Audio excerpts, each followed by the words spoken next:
Owner Jerry Jones met with his team yesterday. It was an effort to clear the air, if you will. This comes after Jones said that any Dallas player who chose not to stand during the national anthem would not play. Reportedly, he told players it was so he could take the heat.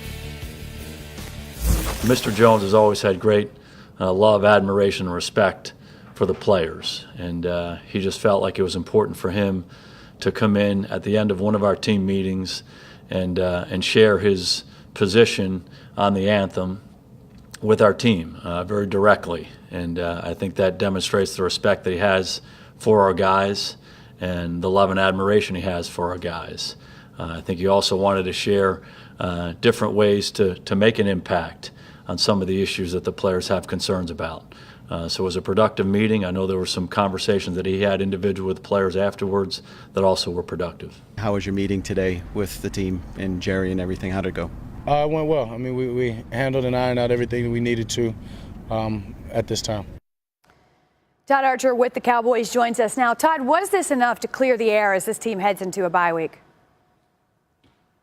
Well, Wendy, a locker room is a diverse place. There's a lot of different players in there with a lot of different opinions. So they're not going to agree on a lot of different subjects, especially something like this, as sensitive as this. But one thing I thought All-Pro center Travis Frederick said today that was pretty spot on was this team goes through a lot during an offseason, a shared sacrifice to get ready to play this game. So they have open dialogue and communications to where they can still disagree, but find common ground, find an understanding, and move on together as a group.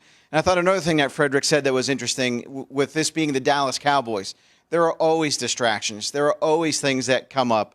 They know how to handle these things, compartmentalize things, and move on. They had their final practice of the bye week here today. They're now off for the next 4 days. And when they come back on Tuesday, their focus will be on the San Francisco 49ers and making sure they get back to 500. This will always be a simmering issue, but I believe the Cowboys see themselves as a unified team right now.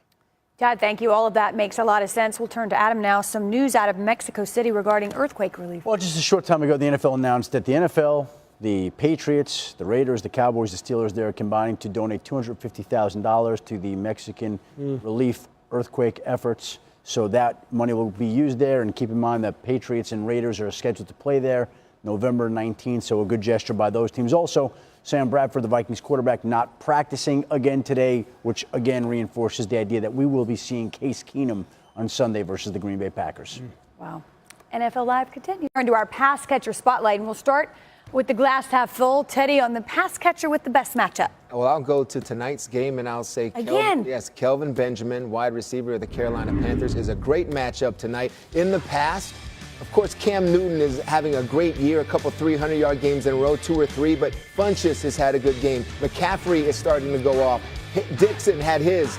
Cam likes to spread the wealth, okay? And Cam knows Benji, as he calls him, it's his time. He's due. National stage, his big receiver. He is going to have a big night. Mark it down. Wow. Right there. He's adamant on this one, like Coach. That, huh? I do. I did like that. Yeah. Coach, wait, I hope you're not as adamant on the flip side here. Somebody's in a tough spot. Jordy Nelson. Remember last year, Aforementioned when they Jordy played the Nelson. Minnesota Vikings, and Terrence Newman didn't want to switch. He wanted to stay on his side when Jordy Nelson was over there. And actually, Xavier Rhodes is the guy that's supposed to cover him. That's who's going to cover him, Xavier Rhodes. He's going to shadow Jordy all night, and he's got length. He's got great ability to play the ball in the air. This is a tough matchup for Jordy. When you get a guy that's physical and that can run like Xavier Rhodes, there won't be any miscommunications this year. Xavier Rhodes is going to cover that guy, and he's the only guy supposed to cover him. Jordy Nelson, a little beat up last week, but will play. Teddy, who you want regardless? This week, give me some T.Y. T.Y. Hilton of the Indianapolis Colts. Last week, he had a big game, over 170 yards, yes. But Jacoby Brissett, he's a smart guy. And he's starting to learn when this guy's open and he puts his hands up, even if he's covered, throw him the ball, he'll find a way to bring it down. And big, explosive plays, I'm talking 40, 50, 60 yards, catch and runs that he can take with to the house also.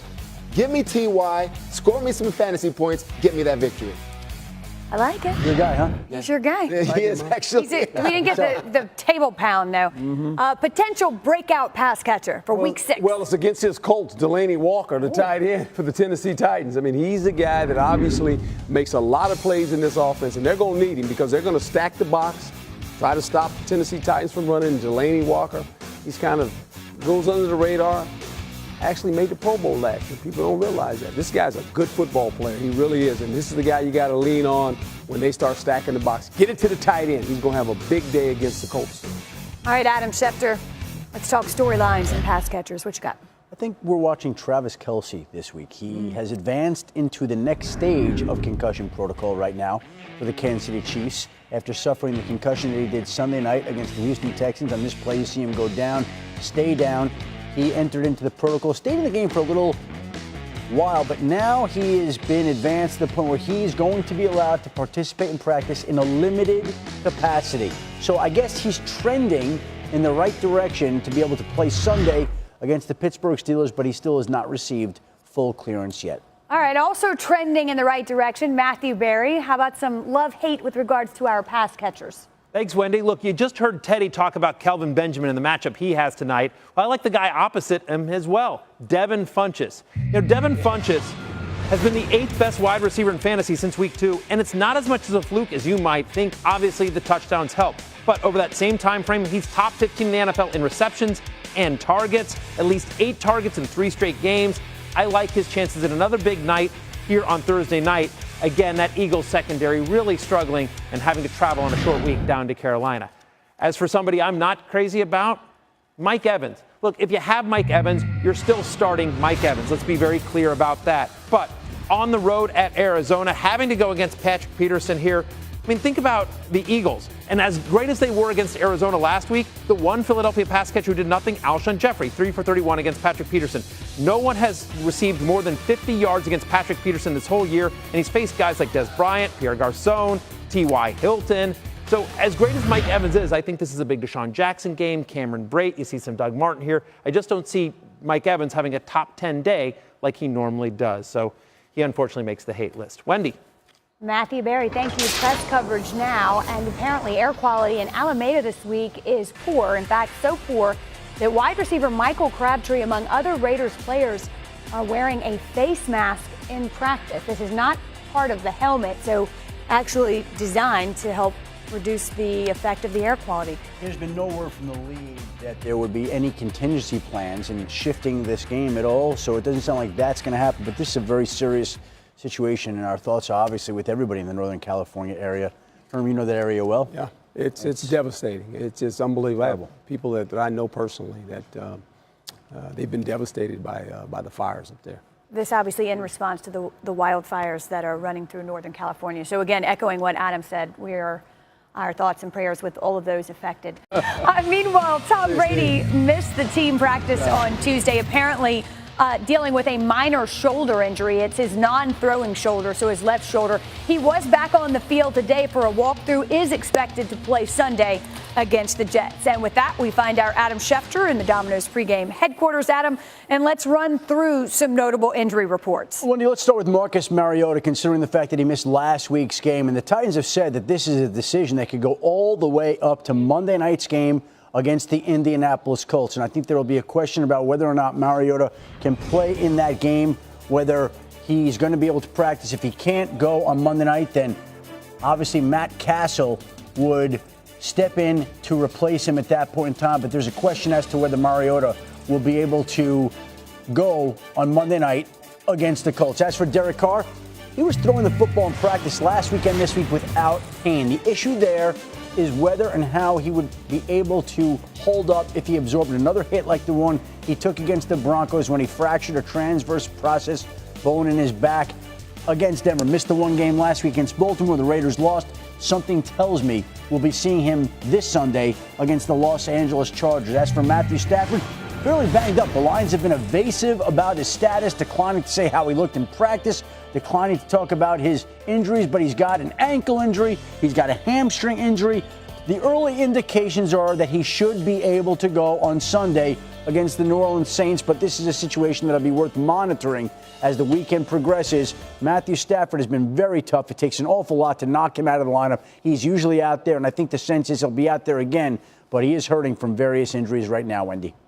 Adam, listen, we're going to move to the running back spotlight in just a minute, but what do you make of this situation? Will this settle, and will Adrian Peterson find some productivity right now with the Cardinals? Well, he's at a place where the head coach likes running the football, and that's Bruce Arians. We go way back in the Kansas City days when he had Christian Okoye and Barry Ware. He was a running back coach, and he knows that he has to help this offense and help Carson Palmer. He can't carry the load.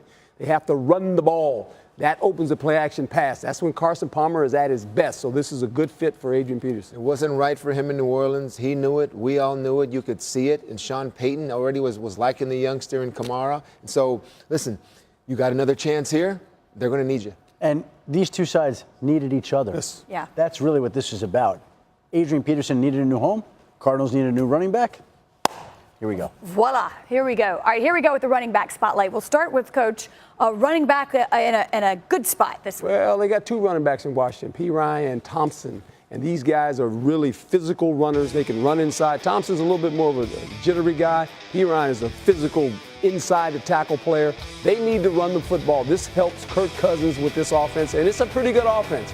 Coach Gruden does a great job of having balance. These guys are good runners, and you think about what they need to do. They need to run the ball and set up the play-action pass. That's when Kirk Cousins is at his best, when he can stick it in there and take it out and throw it downfield. The Redskins at home this week. All right, Teddy, a running back who faces a difficult setup this week. I know Todd Gurley's been explosive this year, but I'm going to go with Todd Gurley going up against the Jacksonville Jaguars, and this is why. You heard Calais Campbell on the show earlier. He wants to be they want to be the best defense there is. And these youngsters, when you're young and on defense, you got these linebackers like Smith and Campbell. They're all trying to prove that they're the best. They see the challenge at hand, and it's Gurley. They're focusing on him all week. We got to prove we can stop the run now, get better against it because they haven't been the best. They want to prove they're the best. This is how they'll do it. Herm, who do you like regardless? Leonard Fournette, and why? With They good run reason. the ball actually more than they pass it. Listen to these numbers. 35 run attempts, only 25 pass attempts. You don't hear those numbers in the National Football League. This is the balance of this offense. They are going to run the football with Fournette, and eventually if you keep running him inside, he's going to break a big one like he did against the Pittsburgh Steelers. I mean, this is a physical player that can run downhill. Their whole offense is based around one thing and one thing only. We're going to run the ball. And we're going to keep running it, and we're going to test your will, and eventually something's going to break. And this guy right here is the guy to give the ball to because he is very, very good, not only as a runner, but as a pass catcher, too. Doesn't get enough credit for that. Well, listen, running the way he's running, you can't blame him. I'd give it to him, too. Hey, they're in first place. They've run themselves into first place right now, haven't they? Yes, they have. A breakout candidate, potentially, in terms of running backs. All right, it's time. Doug Martin of the Tampa Bay Buccaneers. I think he breaks out this week. Breakout? When he played against the Patriots on that Thursday night, he looked explosive. Spry. He does. That's Well, a he was great word. fresh. Adam He hadn't Fancy. Spry. We don't use that word Spry. enough. That's a word I've never used before as an He hasn't analyst. played football It's the 2 first months. time ever. He's Really? Tough. Doug Martin against, this is a guy, he just looks like, wow. This guy looks like he's back. So I think he's going to break out this week. He's going to have a better day, I think, than Adrian Peterson on the other side. Doug Martin, breakout. Tell us sure Teddy sounds spry when he talks about that. Right, huh? Okay. Well done, twice in one day. Potential storyline, Adam, with running backs that you're watching this Look, week. we started this segment talking about Adrian Peterson, but I think you have to focus in on the team that he left behind. And the reason they traded him is because they love Alvin Kamara. They're a rookie running back, the third-round pick, who they traded a second-round draft pick in 2018 to go get. You saw what he could do against the Miami Dolphins in London. There was the glimpse right there, the joker in the Saints offense, the man who makes plays. They also love Mark Ingram.